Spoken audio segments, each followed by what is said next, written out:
देखिए स्वाति जी, हम आपको झूठा दिलासा नहीं देंगे। आपके पति की हालत बहुत खराब है। अब तक उन्हें होश नहीं आया है।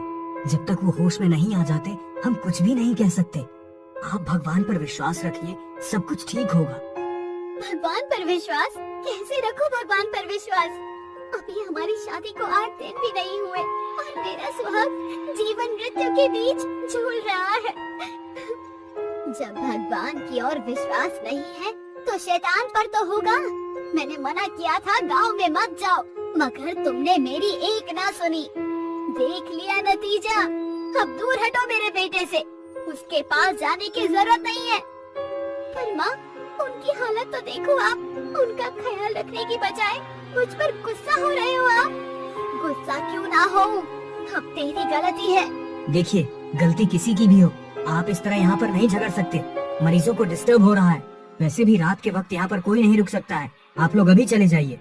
डॉक्टर के कहने पर सुमेधा जी अपनी बहू स्वाति को लेकर घर आ गई। कुछ दिन पहले जहाँ शादी की चहल पहल थी, आज सब कुछ वीरान है। सुमेधा जी अपनी पति को पहले ही खो चुकी थी। आज इकलौता बेटा भी कोमा में है। उसकी आंखों में नींद नहीं थी। वो भागते हुए भगवान के मंदिर में पहुंची और रोने लगी। मुझे पता है किसी को बिना मतलब परेशान नहीं किया जाना चाहिए। किसी की हाय पूरे वंश का समूल नाश कर सकती है, मगर इसमें मेरे बेटे की क्या गलती है? रह रहकर उनकी आंखों के आगे अपने बेटे की शक्ल आ रही थी, जो बेबसी से मशीनों के बीच जिंदगी और मौत से जूझ रहा था। रोते रोते उनकी आंखें लाल हो गई। उन्हें खुद का ही होश नहीं था। तभी उन्हें ऐसा लगा कोई उनके पीछे खड़ा है। कौन है? सामने आओ। कहते हुए वो पलटी, मगर वहाँ कोई नहीं था। दूर उन्हें एक काली परछाई जाती हुई नजर आई। उठकर वो उस परछाई के पीछे पीछे चलने लगी। परछाई स्टोर रूम में जाकर गायब हो गई। कौन था?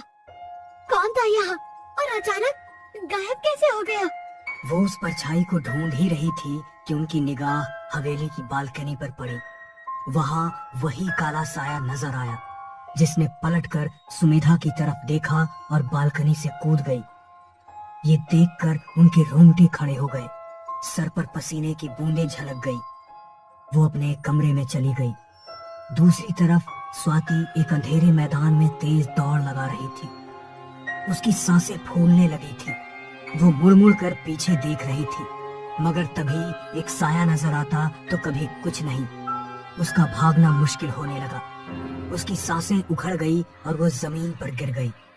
जैसे ही उसने उठने की कोशिश की, उसके सामने वही आदम कद से भी लंबा, बड़े बड़े नाखून, अजीब सा डरावना चेहरा लिए एक साया खड़ा था। उसे देख स्वाति के मुंह से आवाज भी नहीं निकल रही थी, मगर फिर भी पूरी हिम्मत जताकर वो जोर से चिल्लाई, कोई है? प्लीज बचाओ, हेल्प मी, बचाओ मुझे। उसकी चीखें सुन सुमेधा जी उसके कमरे में पहुंची तो उन्होंने देखा स्वाति नींद में चिल्ला रही थी। उसने उसे नींद से जगाया। माँ, हमने बहुत डरावना सपना देखा। कोई काली परछाई, वो काली परछाई हमें खाने वाली थी। वो काली परछाई आपको भी नजर आई? कहते हुए सुमेधा का चेहरा पीला पड़ गया। क्या हुआ? आप चिंतित दिख रहे हो। क्या आप जानते हैं कि वो कौन है? वो परछाई उसके रंग की तरह ही हमारा काला अतीत है। कहते हुए सुमेधा अतीत में खो गई, 25 वर्ष पहले। कोई है यहाँ। हमें डॉक्टर के पास जाना होगा। लेबर पेन शुरू हो गए हैं। Labour pain? मालकिन, मगर अभी तो हवेली में कोई नहीं है। मालिक आ जाए फिर चलते हैं। तुम्हारा दिमाग खराब है। जब तक वो आएंगे दर्द से हमारी जान निकल जाएगी। कहीं ऐसा ना हो कि यहीं पर डिलीवरी हो जाए। बहादुर से कहकर जल्दी से गाड़ी निकलवाइए। एक और बाहर का खराब मौसम तो दूसरी तरफ सुमेधा के दर्द। दोनों नौकर उसे हॉस्पिटल ले जाने में भी डर रहे थे। क्या सोच रहे हो? गाड़ी चालू करो। कहते हुए सुमेधा ने ड्राइवर को चलने के लिए कहा। बेमन से ड्राइवर सुमेधा को लेकर अस्पताल के लिए निकल गया। तेज बारिश हो रही थी, बिजली चमक रही थी। सड़क पर घुप अंधेरा चढ़ा हुआ था। कार की रोशनी में ड्राइवर को समझ में नहीं आया और उसने एक महिला को टक्कर मार दी। बहादुर, क्या देख रहे हो यहाँ? जाओ, जाकर उसे मदद की कोई जरूरत है क्या? मेम साहब, वैसे भी हमको शहर पहुंचने में देर हो जाएगा और ये भीलों का इलाका है। किसी ने हमको उनका महिला को छूते हुए देख लिया तो हमको जिंदा जला देगा। मगर गलती तो हमारी है ना? यदि कोई मदद के लिए उसके पास नहीं पहुंचा तो हो सकता है कुछ ऊंच नीच हो जाए। गाड़ी से उतरो बहादुर, तुम जाकर उस लड़की को देखो, वरना हम जाएंगे। मैम साहब, ना आप जाएंगे ना हम लोग। बहादुर भैया, जल्दी से यहाँ से निकलो। सुमेधा ने दोनों को रोकने की कोशिश की मगर वो लोग नहीं रुके। वो लड़की जो गाड़ी से टकराई थी वो भी प्रेग्नेंट थी। वो वहीं रोड पर कराह रही थी। सुमेधा को हॉस्पिटल पहुंचने के बाद बेटा हुआ। उसके साथ आई हुई नौकरानी और ड्राइवर दोनों खुश थे मगर सुमेधा का मन अभी भी उसी लड़की में लगा हुआ था। सुमेधा के पति हॉस्पिटल आ गए थे। वो भी बहुत खुश थे। हॉस्पिटल से डिस्चार्ज होकर जब सुमेधा घर पहुंची तो उसे वहाँ किसी के होने का एहसास हो रहा था। देर रात कई बार उसे बच्चे के रोने की आवाजें सुनाई पड़ती। उस रात के बाद मेरे साथ ये सब क्या हो रहा है? मैं पागल हो जाऊंगी। मैं कल सुबह ही पुजारी बाबा के पास मंदिर जाऊंगी, वो ही कोई हल बताएंगे। अगली सुबह पुजारी बाबा के पास जाने के लिए सुमेधा मंदिर के लिए निकली तो एक काली बिल्ली उसका रास्ता काट गई।